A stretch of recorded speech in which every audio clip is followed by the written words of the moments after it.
어머니 통장 잔액이 400만 원이었습니다. 5년 전에 1억 2천이 있었던 통장이었어요. 그 돈이 어디로 갔는지 알아내는데 사흘이 걸렸습니다. 5년 동안 어머니 곁을 지킨 간병인 박순희 씨 계좌로 조금씩 꾸준히 빠져나가 있었어요. 그런데 더 충격적인 건 따로 있었습니다. 어머니 명의 집에 박순희 씨 이름이 올라가 있었어요. 이 이야기는 부산에 사시는 59살 이명숙 씨가 보내주신 사연입니다. 5년 동안 치매를 앓던 어머니를 간병인에게 맡겨온 분이에요. 명숙 씨는 본인이 곁에 있지 못했다는 죄책감 때문에 간병인을 믿었습니다. 그 믿음이 화근이었어요. 이명숙 씨는 부산 해운대에서 남편과 함께 작은 식당을 운영했습니다. 어머니 윤말분 씨는 경남 밀양에 혼자 사셨어요. 82살이셨고 슬하에 명숙 씨 딸 하나만 두셨습니다. 명숙 씨는 한 달에 2번씩 밀양에 내려갔어요. 식당이 바빠서 더 자주 가고 싶어도 쉽지 않았습니다. 어머니는 원래 정정하셨어요. 텃밭도 가꾸시고 동네 경로당도 다니셨습니다. 그런데 명숙 씨가 44 되던 해에 어머니가 갑자기 길을 잃어버리는 일이 생겼어요. 동네 마트를 가셨다가 집을 못 찾으신 거였습니다. 병원에서 치매 초기 진단이 나왔어요. 명숙 씨는 그때부터 고민이 시작됐습니다. 어머니를 부산으로 모셔와야 하나 아니면 밀양에 계시게 하면서 도움을 드려야 하나. 어머니는 밀양을 떠나기 싫다고 하셨어요. 평생 사신 곳이었거든요. 이 나이에 낯선 데 가면 더 빨리 나빠질 것 같다고 하셨습니다. 결국 간병인을 구하기로 했어요. 간병인 소개 업체를 통해 연결된 사람이 박순희 씨였습니다. 당시 52살이었고 경력이 10년이 넘는다고 했어요. 밀양 사람이라 말도 잘 통한다고 했습니다. 처음 만났을 때 순희 씨는 인상이 좋았어요. 말이 구수하고 웃음이 많았습니다. 어머니한테 말을 걸 때 자연스럽게 사투리로 맞춰줬어요. 어머니도 금방 편안해 하셨습니다. 명숙 씨는 마음이 놓였어요. 그렇게 5년이 시작됐습니다. 5년 동안 순희 씨는 성실했습니다. 명숙 씨가 내려갈 때마다 어머니 상태를 꼼꼼히 설명해 줬어요. 약은 제때 드셨는지, 밥은 얼마나 드셨는지, 오늘은 기분이 어떠셨는지. 명숙 씨는 그게 고마웠습니다. 간병비도 제때 드렸어요. 처음엔 월 150만 원이었는데 어머니 증세가 나빠지면서 200만 원, 250만 원으로 올라갔습니다. 명숙 씨는 그게 당연하다고 생각했어요. 어머니도 순희 씨를 좋아하셨습니다. 명숙 씨가 내려가면 어머니가 가끔 순희 씨를 딸 이름 대신 부르실 때도 있었어요. 처음엔 그게 서러웠는데 시간이 지나면서 그냥 그러시는 거라고 받아들였습니다. 그런데 3년쯤 됐을 때였어요. 명숙 씨가 어머니 통장을 확인하다가 이상한 출금을 발견했습니다. 어머니 통장에서 매달 20만 원씩 나가는 내역이었어요. 받는 계좌는 낯선 이름이었습니다. 명숙 씨가 어머니한테 물었어요. 엄마, 이 돈 어디로 나가는 거야? 어머니가 말씀하셨습니다. 순이한테 주는 거지. 순이가 고생하니까. 명숙 씨는 그 말에 잠깐 멈칫했어요.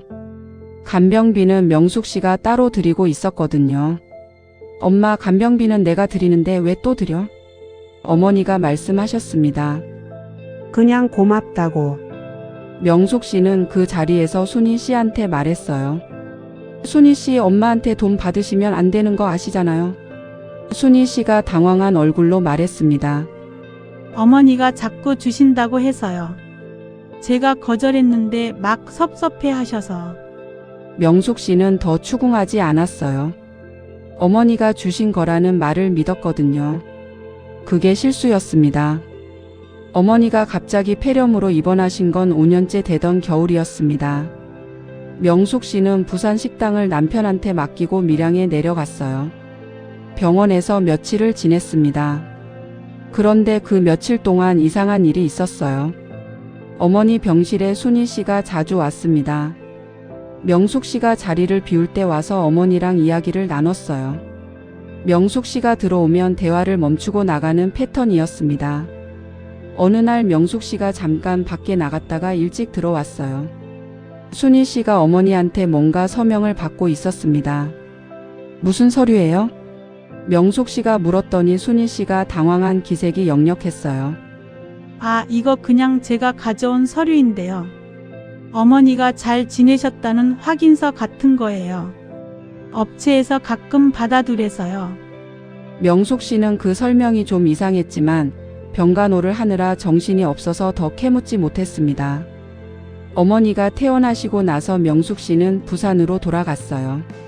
그리고 2달 뒤 어머니가 갑자기 돌아가셨습니다. 심정지였어요. 명숙 씨는 그날 밤 곧바로 밀양으로 내려갔습니다. 장례를 치르고 나서 어머니 재산을 정리하기 시작했어요. 통장을 열어보는 순간 명숙 씨 손이 떨렸습니다. 다음에 벌어진 일은 정말 상상도 못하실 거예요. 어머니 통장 잔액은 400만 원이었습니다.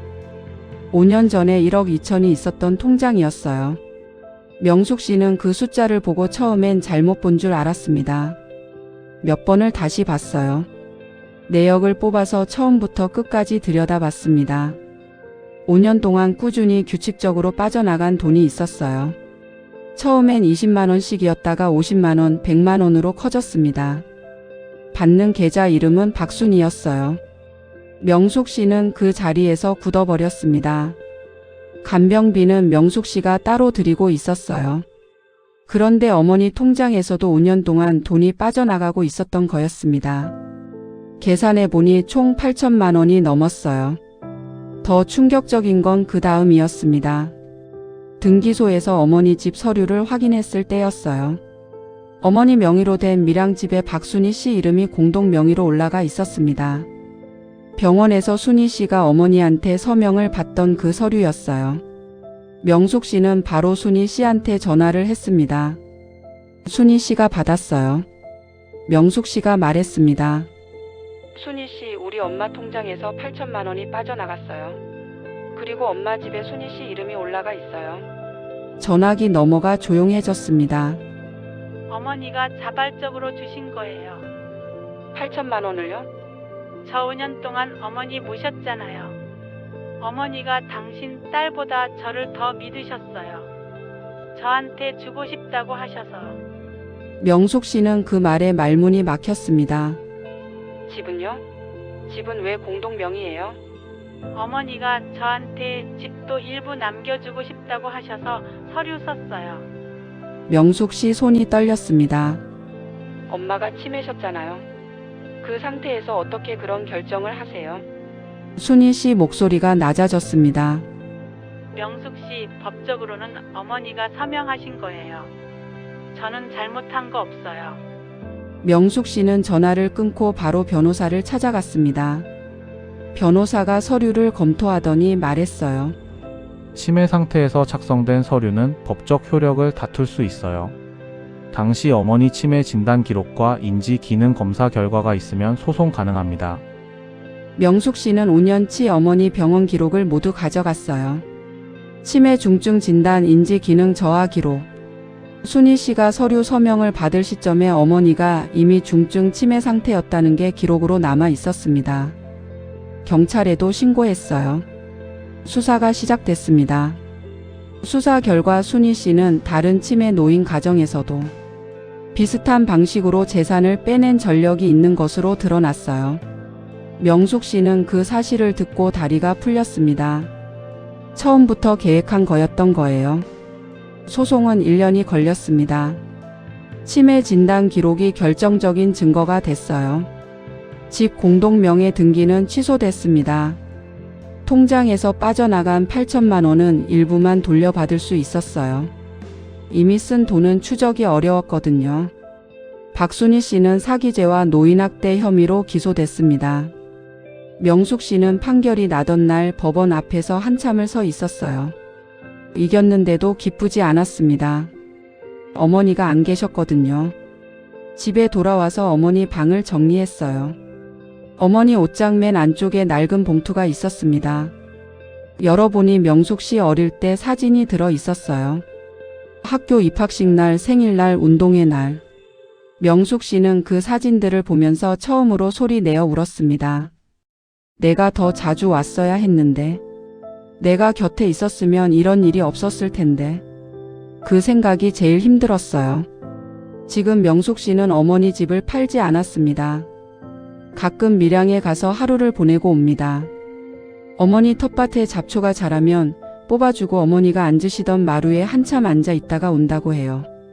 사연 마지막에 명숙 씨는 이렇게 적으셨어요. 순희 씨가 나쁜 게 맞아요.